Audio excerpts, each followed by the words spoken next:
के साथ जुड़ा हुआ हूँ मैं। जो सामाजिक संगठन है वो समाज के अंदर सामाजिक परिवर्तन और वैचारिक परिवर्तन लाने के लिए काम कर रहा है। 2006 में स्टार्ट हुआ था, 50 आदमी से स्टार्ट हुआ था और अभी 2023 में चल रहा है। तो अभी इसके शायद 1.5-2 लाख सैनिक है, उसके हम सैनिक बोलते हैं, जो स्वयं सैनिक में काम करता है और वो गली गली गांव जाता है, 365 दिन काम करता है। और हमारे जो महानायक हो गए तथाकथित बुद्ध से लेके काशीराम तक, उन सब के बारे सबके जो समाज के प्रति जो उन्होंने काम किया है उसका परिचय देते हैं और उन्होंने क्या क्या अपना त्याग बलिदान दिया, अपना जीवन कुर्बान किया, अपने बच्चे कुर्बान किए तो समाज के लिए, उसकी बात करते हैं। दूसरा, समाज ऐसा है कि 3-4-5 हज़ार साल से बहुत खराब हालत में जी रहा है। तो वो हालत कैसे सुधरे, कैसे हम एक अपना स्वाभिमान भरा जीवन जिए और इसके लिए क्या करेंगे तो हम अपना स्वाभिमान और स्वाभिमान भरा जीवन जी सकते हैं। जैसे बच्चे बैठे हैं तो उनका भविष्य कैसे होगा, अगर उनका भविष्य कैसे होगा तो हम अभी बता सकते हैं कि उनका भविष्य कैसे होगा, क्योंकि हमारे समाज के अंदर इतना एजुकेशन नहीं है, इतनी अच्छी पढ़ाई नहीं है। तो जब हम पढ़े नहीं हैं और हमारा ज़्यादा करके ध्यान उसकी पढ़ाई की तरफ नहीं, उसके भविष्य की तरफ नहीं है हमारे समाज में, ऐसा नहीं है कैसे क्या पूरे भारत के अंदर ऐसा हाल है कि हमारे आने वाले भविष्य, बच्चों की भविष्य की तरफ हमारा ध्यान नहीं होता है, क्योंकि ज़्यादा करके हमारी आर्थिक हालत इतनी खस्ता होती है कि हम पैसे कमाने के अंदर और अपना खर्च चलाने के लिए हम इतना टाइम नहीं दे पाते हैं कि उनके भविष्य की तरफ ध्यान दे पाए। तो ये सब बातें हैं। दूसरा है, हमारे बहुत सारे समाज के अंदर अंधश्रद्धा है, कुरीवाज है, कुरीतियाँ है और बहुत सारे व्यसन हमारे समाज के अंदर हैं कि जो हमारे समाज को ऊपर नहीं आने देते। और इसकी वजह से हम क्या है कि कहीं भी आर्थिक तौर पे देख लो, सामाजिक तौर पे देख लो, राजनीतिक तौर पे देख लो, सांस्कृतिक तौर पे देख लो, तो कहीं भी हम आगे नहीं हैं। हम इतने साल से इतना कर रहे हैं लेकिन फिर भी हम अपने समाज को वो स्थान पे नहीं ले जा सके जो हमारे महानायकों ने जो सपना देखा था। उनका जो सपना था हमारा समाज कैसा होगा, हमारा देश कैसा होगा, लेकिन आज तक हम उनके सपनों को, उनकी इच्छाओं को, उन्होंने हमारे लिए जो त्याग बलिदान दिया उसकी हमें कभी कीमत नहीं दी। ऐसा नहीं है कि आपने बहुत, हमने भी नहीं, हम भी अभी जागे हैं, लेकिन अभी भी जागे हैं तो कुछ करेंगे समाज के लिए। क्योंकि आपको पता होगा कि जब तक संविधान नहीं था देश के अंदर तब तक हमारे पास कुछ नहीं था, ना अच्छी नौकरी थी, ना अच्छा कपड़े थे, ना अच्छा रहने को घर था।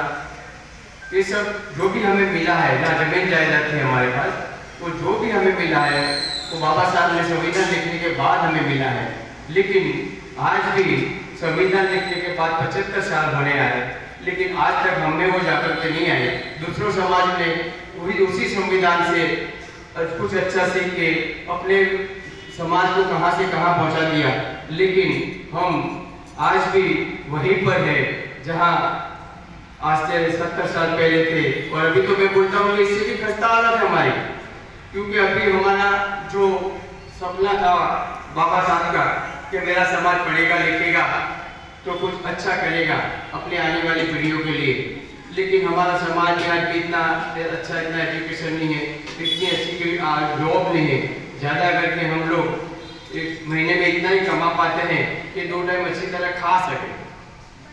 बाकी अपने बच्चों की इच्छा पूरी करने के लिए हमारे पास इतने पैसे नहीं होते, उसको मौज शौक तो पूरे करने की बात तो छोड़ो, उसको अच्छा खाना खिलाने के लिए हमारे पास इतनी इनकम नहीं है। हमें जो भी मिलता है वो मेरा पूरा करने के लिए हम अपना जो आगे है वो निकाल देते हैं। तो ये सब बातें हैं। तो हम कल भी आ रहे थे और पूरा भारत घूम रहे हैं। हम 13 नवंबर से 18 नवंबर तक आए थे और यहाँ के 8 स्टेट में घूमे थे और ये सब दिखा बताया कि क्या करेंगे तो हम अपने समाज को एक अच्छे जगह पे ले जा सकते हैं।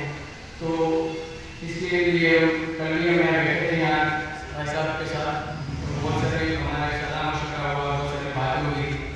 जो रहीला साहब की बात करते हैं, रहीला साहब, तो इसमें हमारा और आपका नजरिया थोड़ा अलग अलग है। हम रहीला साहब को समाज सुधारक की तरफ देखते हैं और आप उनको एक भक्त की तरफ देखते हैं। आप उनको जो मैं तो यही कहूँगा, आपको शायद बुरा लगे मुझे बात करते हैं, लेकिन कुछ हमें गुमराह करने के लिए बहुत सारा हमारे साथ धोखा भी हुआ है और हमने आपके उनकी तरफ ध्यान नहीं देखा, इतिहास की तरफ नहीं देखा।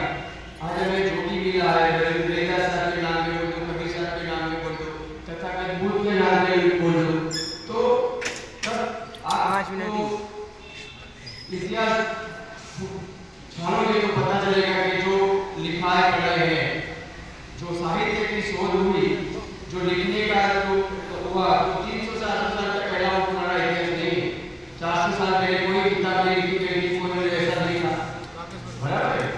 जो भी लिखा गया है वो 300-400 साल के पहले लिखा गया है।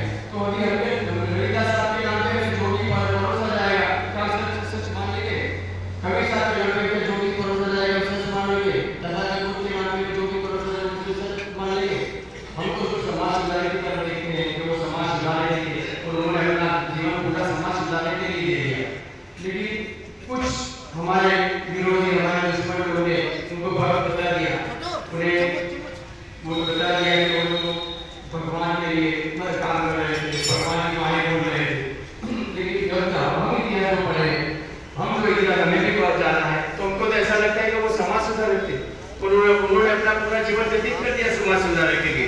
तो ये सब नजरिया हमें देखना पड़ेगा। अभी देखो आज इधर बैठे हैं, ताकि वो समाज को देख लो, क्या उनके पास इतना वक्त है? उनके पास इतना वक्त है कि इस तरह से बैठ के भजन कीर्तन करता है कोई? कभी भी नहीं करेगा, क्योंकि उसको अपना जीवन एक अच्छी तरह, अपने बच्चों को एक अच्छी तरह भविष्य देना है। तो वो लोग यही करते हैं कि क्या करेंगे। संविधान में जो हमें आज़ादी मिली है लिखने पढ़ने की, क्योंकि हमारे पास जब तक अंग्रेज नहीं आए थे 1813 के पहले किसी को पढ़ने का अधिकार नहीं था, लिखने का अधिकार नहीं था। ये इतिहास हमने पढ़ा है क्या कि ये बस अंग्रेजों के आने के बाद मिला? वो लोग तो कभी चाहते नहीं थे कि हम पढ़े लिखे, तो उन्होंने हमको अंग्रेजों के आने के बाद पढ़ने को लिखने को मिला। और उनके बाद हमें बहुत सारे समाज सुधारक मिले। सबसे पहले मिले थे ज्योतिबा फूले, उसके बाद मिले साहू जी महाराज, और उसके बाद मिले आंबेडकर साहब, और उसके बाद मिले काशीराम साहब। तो ये सामाजिक क्रांति उनकी तरफ से 1848 से चलती आई।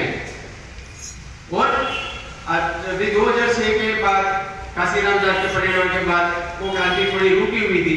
आज हमने फिर से उसको आगे ले जाने का संकल्प किया है, तो हम उसको लेके जा रहे हैं। और हमें हमारे समाज के अंदर से बहुत सारी बदियां हैं, ये जो मानसिक तौर पे हमारा समाज एकदम वो गिरा हुआ है, तो उसको भी सब थोड़ा समृद्ध करना है और अपनी सोच बदलनी है, अपने विचार बदलने हैं। क्या करेंगे तो हम अपने बच्चों का भविष्य, क्योंकि हम जानते ही नहीं अपना इतिहास कि हमारा जो राजा महाराजा थे वो पहले हमारे समाज के थे, हम पहले राजा थे, हमें ही रंग बना दिया और हम चाहते हैं कि हमारे आने वाली पीढ़ियां राजा बने। क्योंकि आज तक हमने देखा है कि हमारा कोई भी संगठन पीढ़ी दर पीढ़ी नहीं चलता है।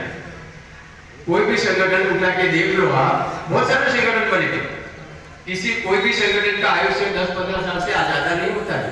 तो ऐसा क्यों है? क्या करेंगे? अब उनका संगठन देख लो, 100 साल से संगठन चल रहा है, पीढ़ी दर पीढ़ी चल रहा है, सभी लोग जाके बैठे शासन प्रशासन में। तो हमें ये सब भी सोचना है कि क्या करेंगे तो हमें अपने बच्चों का भविष्य में, क्योंकि हमारा तो जीवन पूरा हो गया, कितना जिएंगे हम, 5 साल 10 साल, लेकिन हमारा बच्चों का भविष्य कैसे होगा वो कौन सोचेगा? वो लोग सोचेंगे। आपको ऐसा लगता है कि वो लोग हमारे बच्चों के भविष्य के बारे में सोचेंगे? तो हमें अपने बच्चों के भविष्य के बारे में हमें सोचना है। तो इसीलिए हम आए हैं। हम अपना 14 अप्रैल 2024 का प्रोग्राम बाबा साहब का जन्म जयंती दिल्ली में मनाने आए हैं और हम आपको सबको वहाँ आमंत्रित करने आए हैं कि हमें बाबा साहब का वो जन्म जयंती इस तरह से मनाना है कि हमारे पूरे देश में एक हाहाकार हो जाए, एक भूचाल आ जाए कि ये लोग इकट्ठा हो रहे हैं, ये लोग अपने भविष्य के लिए जागरूक हो रहे हैं और अपने बच्चों के भविष्य के लिए जागरूक हो रहे हैं। तो इसके लिए हमें सबको जुड़ना है, और जुड़ेंगे तो कैसे जुड़ेंगे? हमारा जो जातिवाद ने हमको बांट दिया है, वो जातियों को भुला के हम जुड़ेंगे। हम जब जातियों को नहीं भुलाएंगे तब तक हम एक अपना एक अच्छा भविष्य नहीं बना पाएंगे, एक अच्छी तरह संगठित नहीं हो पाएंगे। तो हमें एक अच्छी तरह संगठित होने के लिए बहुत सारी बातें भुलानी होगी और बहुत सारी बातें हमारे आप में जगानी होगी, तभी हम अपने एक मुकाम पे पहुंच पाएंगे। तो हम सबको आप सबको आमंत्रित करते हैं 14 अप्रैल 2024 को हम सबको साथ में मिलकर बाबा साहब की जन्म जयंती मनानी है। जय भीम, नमो बुद्धाय।